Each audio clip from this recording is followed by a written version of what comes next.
నీ తమ్ముడు రక్తము. రెండోది దేవుని యొక్క కోపం రగులుకొని రెండోది మాట చూడండి. అక్కడ ఏం జరిగింది చూడండి.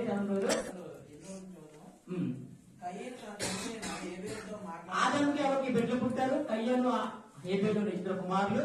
కయ్యను పొలం పంటలు, అలాగే హేబేలు అందే గొర్రెలు కాపుతారు.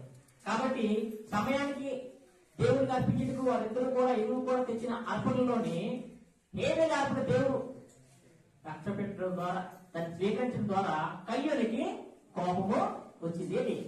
నువ్వు తెచ్చింది తీసుకోకపోయినా కోపమే, అవతల వాడిని తీసుకున్నా కోపమే, అంతే కదా. మనసు తలమంది మనందరి మనసు అలాంటివే. దీనికి ఎవరు కూడా అర్పించదు కాదు. కాబట్టి హేబేలు యొక్క ఆ యొక్క అర్పణ లక్ష్య పెట్టడం ద్వారా కయ్యూను కోపపడి ఏం చేసిందంటే చదవగలరు.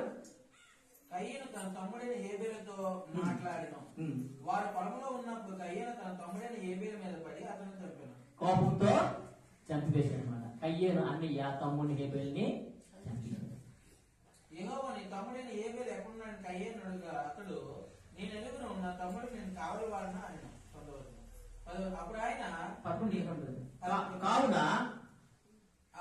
కావున నీ తమ్ముడి రక్తము నీ చేతులను పుచ్చుకొనటకు నోరు తెరిచిన ఈ నేల మీద ఉండకుండా